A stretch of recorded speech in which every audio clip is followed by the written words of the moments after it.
د مؤمن صفت دا دی چې دنه به ګناه کیږي خدای به هر وخت توبه وباسي. یو کتاب لیکلی دی د امام غزالی په او علبانی که چېرې تاسو ګناهونه نه کوئ الله به نور خلک راولي ګناهونه به هم کوي توبې به هم وباسي. الله ته ګورې ګناه باندې دوره نه خفه کېږي چې څومره په توبه نه ایستلو باندې خفه کېږي. دا خبره یاد لرئ په ګناه باندې الله دوره نه خفه کېږي چې څومره په توبه نه ایستلو باندې خفه کېږي. نو د انسان فطرت دا دی چې دنه به کمې کوتاهۍ راځي خدای به ډایرکټ توبه وباسي. او التائب من الذنب کمن لا ذنب له د توبې توبه ایستون کې د ګناه نه داسې دی لکه د سره چې د ګناه کړی نه دی. نو وی فرمایل التائبون هم التائبون دی توبه ایستون کې دي العابدون بیا توبه د غیر لپاره خپل اصول دي بیا به یا حقوق الله وي یا به حقوق العباد وي. که حقوق الله کې یو سړی توبه وباسي لکه یو سړی وایي زما د توبې د نن نه بعد به زه مونځ کوم نو ګوره تېر مونځونه خو به راړی دا خو نه کېن چاته پاتې شو خو زه په دې توبې سره دوره وشو چې هغه ټایم د کوم ظلم کړی دی مونځونه دې نه کړي یا به د الله هغه ګناه به ته معاف کړي. خو دا مونځونه ګوره ستا ذمه باندې شته دا به راړی قضا به راړوي ښه لکه اوس ما ته ډېرو خلکو وایي چې تا دا مسله کړې ده نو مونږ قضا شروع کړې ده چې دا دا مسله کړې ده نو مونږ قضا شروع کړې ده. شکر وباسئ الله تعالی مونږ د مرګ نه مخکې صفا کړي لویه خبره ده. او توبه د ګناه د حقوق العبادو کې اوس یو سړی دی او دغه تا سر کنال ځمکه راته وایي یا الله توبه نو نه توبه له چې هغه ته خپل کنال واپس کړي ته د کنال له پاسه ناست یې او ته توبه وباسي دا توبه نه ده. یو سړی نه د قرض پیسې اخیستې دي ظلمن او ولې نه ورکړې ته وایي چې یا الله توبه د نن نه بعد به چا سر زیات نن نه بعد خو بیا کېږي خو دا چې کوم کړی دا به واپس کړي. حقوق العباد کې ګورې الله معافي بنده ته کوي چې بنده دې معاف کړي چې بنده سر دې معامله سپاشي چې یو بنده سر ستا معامله ګنده بیا دې الله نه معاف کوي. ګورې نو ځکه یې وفرمایل التائبون دی توبه ایستونکي دي العابدون عبادت کوونکي دي. او عبادت دا چې کوم دی نو ټولو طریقو سره که هغه مونځ دی که روژه ده که زکات دی حاصل دا که هغه عبادت مالی دی او که جاني دی.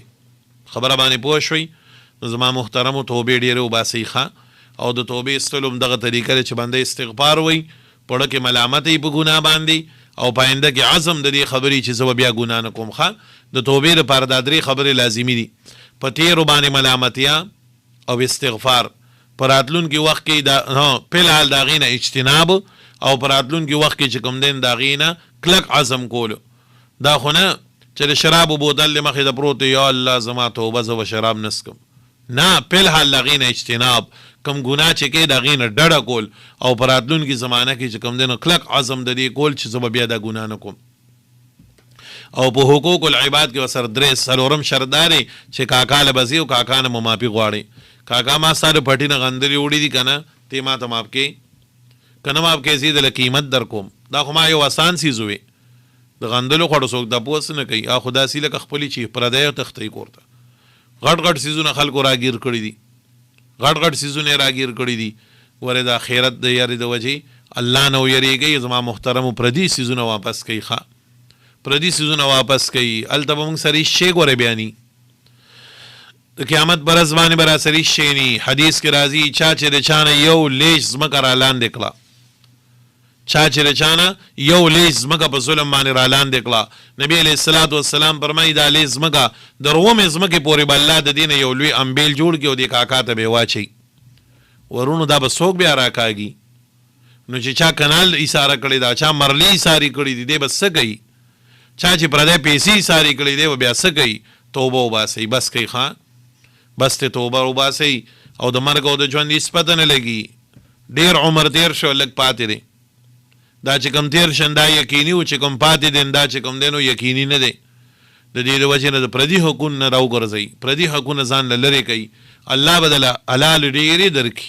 ځکه نن خو عزم وکوي ټول چې چا سره پردی حقوق دي بس دی قرآن مخې ته لره کې عزم وکوي یا الله بس زی ولې ورکومه بس زی ولې ورکوم چې تا سره الله مدد کوي او که نه کوي د الله هغه ضرورتیا ته بیا وګوره د الله غیرت ته وګوره چې ته د الله د یېرې د وجې یو غیرتي خبره وکړي د الله غیرت ته ګوره قسم په الله چې الله به داسې بندوبست وکړي ته به حیرانې ته خو یې زه پردی حق ورکړم نه زه به غریب شم نه غریب به نه شي پردي حق سره به ټول عمر ذلیلی خوار به رسوا به او چې حق دې ورکړن الله به درته دروازې کولاو کړي دروازې پوهیږئ نو د مردارو نه ځان بچ کړئ وروڼو.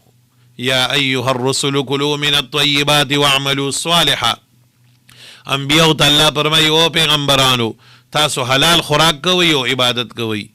کلوا من الطیبات واعملوا صالحا. ستاسو نیک عمل به هله قبلیږي چې ګوره تاسو حلال خوراک کړئ. کمې خېټې ته چې مرداره دننه کېږي د هغې مز نه قبلیږي، د هغې روژه نه قبلیږي. د حدیث کې راځي یو سړی به راشي د خانه کعبې غلاف پورې به ځونډي، چغې به وایي الله ما ماف کړي ما ماف کړي. نبي علیه السلام فرمایي خوراک حرام دی، جامه حرامه ده، دی به څنګه الله ماف کړي؟ څنګه به الله ماف کړي؟ خانه کعبې سر دې نه ماف کړي، دلته به دې څه ماف کړي؟ د دې د وجې نه ډېره لازمي امر دا دی چې موږ توبه وباسو. پردي حقونه د ځان نه لرې کړو. ښه پردي حقونه ځان نه لرې کوي. ته مړه نن عزم وکړئ لرې کوي.